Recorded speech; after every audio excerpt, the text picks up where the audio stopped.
One of the best things about Batman Beyond was the way the writers and artists came up with bold, new and inventive villains. Characters like Ink, Shriek and Stalker.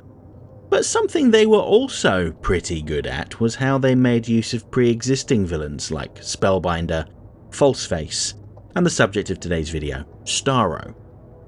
They didn't just copy and paste them from the comics, instead they more tastefully adapted them, embellishing their best qualities and removing the things that didn't quite fit to make them more memorable characters. At first glance, you may find yourself wondering just how serious a threat an oversized starfish like Starro could be. But if you are at all familiar with Starro's comic book counterpart, then you'll know that it is no joke. Starro is such a significant global threat that it took the combined might of several heroes to take it down, as seen in the Justice League's very first comic book adventure. Starro the Conqueror, as it's called in the comic books, made its debut in The Brave and the Bold number 28, published in 1960. When it first came to Earth, it landed in the seas and turned 3 regular starfish into replicas of itself. Apparently, they share a lot of the same DNA, which brought it to the attention of Aquaman. Realizing the severity of the situation, Aquaman activated his newly received Justice League communicator and brought about a meeting between the world's greatest heroes, John Jones, the Manhunter from Mars, Wonder Woman, Green Lantern, and The Flash. While Superman and Batman were listed as part of the team on the first page, they don't actually appear in this story. So Starro had the distinction of being the first foe that the Justice League fought, and he served to be quite a challenge for the group. Starro absorbed all forms of energy to power itself, nuclear energy from an atom bomb, and intellectual energy from a group of scientists, all with the intention of taking over the world. Starro was a genuinely mighty foe. It could fly, had super strength, could change colour, making itself immune to Green Lantern's ring. Back then, anything that was yellow was impervious to his constructs. And it was able to hypnotise anyone who entered its gaze. However, for as powerful as it was, Starro was not invincible. The League discovered that calcium oxide everyday quicklime was lethal to it, and so they dumped a ton of the stuff on it, ending its life. Or so they thought. A small piece of Starro had broken off during an earlier battle, and his consciousness survived through it. Aquaman managed to defeat it on his own, but once again, a small piece survived and was left at the bottom of a lake, where it waited until it was caught by a young boy's fishing rod. Starro seized control of the boy and his family, spending weeks recuperating until it was able to regrow its body. This story is notable because it's the first time we see Starro and its spores, which it sprayed on the citizens of New York, as well as members of the Justice League, taking over their bodies like something out of Invasion of the Body Snatchers. This time the League learned that Starro's spores could be killed off by cold temperature, something that it didn't seem to be aware of, which ultimately led to its defeat. Years later, a wounded Starro sought help from the Justice League Europe to repair its damaged spaceship. It took control of the population of a small English town, who seemed to willingly offer themselves up in a fine example of English hospitality, and claimed that all it wanted was to return to its home planet to peacefully pass away. When the rocket launched, it exploded, showering the UK with tiny versions of Starro, and it proceeded to take over the country. While there were millions of smaller Starros, only one of them contained the central consciousness, and it hid in an unexpected place. You'd think that a conquering ruler would live in the lap of luxury, but instead it took over a homeless man and hid in the sewers. Eventually, it was defeated by Justice League member Ice and her icy powers. The last significant comic book appearance of Starro before Batman Beyond started airing anyway was in Grant Morrison's Justice League of America 22 and 23. Where it was reimagined as a city-sized green monstrosity. Morrison's take on Starro was a pretty neat summary of their entire JLA run, where Morrison took pre-existing concepts and turned them up to 11. Starro was undeniably a villain with an insatiable desire for conquest. Yes, I know there was a friendly version of Starro that Batman grew and trained to be a hero, amusingly named Jarro, but that was over a decade after Batman Beyond finished, so it's not relevant to this video. So with that broad summary of Starro's history, you can see why it's entirely appropriate that the DCAU Starro introduced us to the Justice League.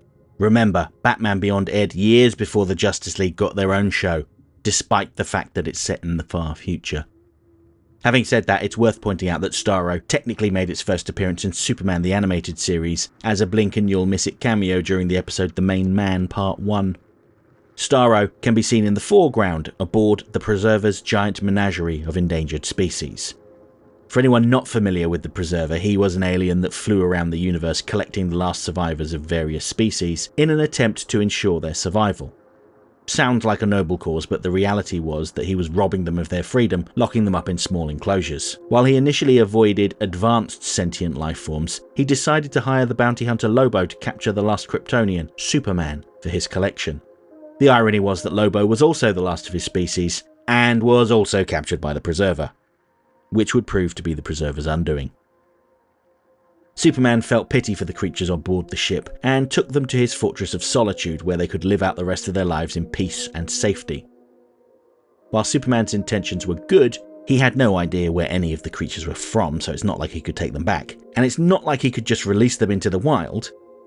The Fortress of Solitude was still a prison. While most of the creatures seemed content enough in their new home, Starro was resentful. As we learn in the Batman Beyond two-parter, The Call, Starro had attempted to escape from the Preserver unsuccessfully, and it recognised Superman's power as a means of finally getting free. Superman had no idea that Starro was a conscious being because it couldn't speak, unlike the comic book version, and he was taken completely off guard when Starro attacked him and seized control. Starro had been controlling Superman for years without anyone knowing, slowly asexually reproducing hundreds if not thousands of spores, with the intention of taking over the planet. Unlike the comic book version, it's not immediately obvious when Starro has someone under their control, which is how no one suspected there was anything wrong with Superman. Starro was only uncovered when someone started taking out members of the Justice League Unlimited, and Superman enlisted Batman's help in finding the culprit. Starro's plan was to incapacitate anyone that could have got in the way of his plan, like the Justice League, so I'm curious as to why it felt the need to involve Batman too. Perhaps it intended to drive a rift between the Justice League members, using the newcomer Batman to drive a wedge between them, which he definitely does. That could make them easier to pick off one by one. Maybe it was Superman's own attempt at breaking free of Starro's control, subconsciously turning to the only person he could trust to uncover the proof of what was happening. It's not entirely clear, but we can make our own assumptions. The thing about this version of Starro is that it's not an outright villain exactly, and conquest isn't really its main ambition. It's more like a side effect of its actual goal. Really, all it wants is to go home, but it is powerless. It was powerless to stop the Preserver from kidnapping it. It was powerless in the Fortress of Solitude. It was powerless to find its way home. We know all of this because Aquagirl, who inherited her father's ability to communicate with sea life, is able to read its thoughts. This version of Starro is far more pared back. It's smaller, it cannot speak, fly, shoot lasers, change its colour, or feast on radiation. It's just a telepathic starfish from space that didn't ask to come to our planet and is lashing out. It's no conqueror, it's a victim. It longs for power because it has been so powerless, which I think could be a relatable feeling for many people. None of this excuses its actions, of course. Taking control of people and robbing them of their autonomy is undeniably villainous, and it's very similar to what had been done to Starro. It may very well have been wronged, but its anger is misdirected. The Preserver, long dead by this point, was the real villain here. There's some really great horror imagery in this episode, from the way the spores latch onto the heroes' faces, how their body posture almost immediately changes to something stiffer and unnatural, how Starro scurries around beneath Superman's uniform, or the awkward angle at which Starro-possessed Superman flies after the Batmobile. It's also kind of funny how Starro targets the Justice League because of their incredible powers. And they're no match for Starro, by the way. Yet at the end of the day, it was a kid in a suit that brought about its downfall. Despite all the pain and misery Starro has caused, the League showed mercy and compassion. Once they figured out where Starro was from by connecting its mind to Barda's mother box, they sent it and its spawn back there. This feels like a satisfying, mutually agreeable conclusion to its story. And Starro did not return. Unless you count the Justice League tie-in comics, which featured a more Morrison-like gigantic green Star Conqueror, which I prefer to think of as a different species, sort of like comparing a domestic cat to a tiger. While the relevance of these tie-in comics is a bit debatable, if they work in your headcanon, more power to you. I think the writers were very canny in streamlining their version of Starro and building upon what was originally intended to be a fun Easter egg for comic book fans in Superman the Animated Series. Their Starro was no conqueror or brutal warlord. It was simply a lost soul that longed for its home. Batman Beyond didn't often bring back established characters, which is part of why the call feels like a special episode. This was the return of Superman, and the first time this universe had its own version of the Justice League. And what better foe for them to face than the villain they defeated in their first comic book story? The writers may have scaled Starro down in terms of power, but in doing so, it made it something far more interesting. A villain that wasn't simply evil, but pitiable, unsettling, and strangely engaging.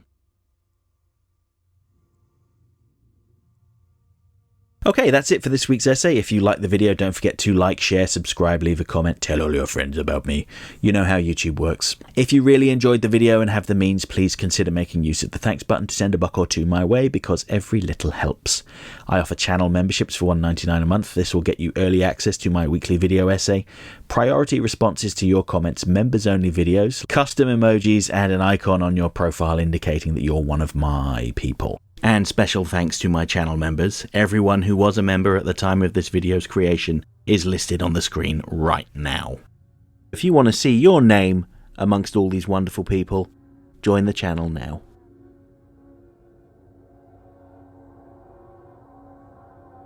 Next time, I'll be back on Monday to talk about an obscure character from Beware the Batman who I always mistakenly thought was an original creation. Nope, turns out he's just a radical reimagining of an obscure Batman villain. It's time to talk about Cypher. Then on Friday, it's officially Superman Day apparently, so I'm going to put out a video talking about how Superman the Animated Series, The Last Son of Krypton 3-parter, is the perfect Superman origin story. Hope to see you then.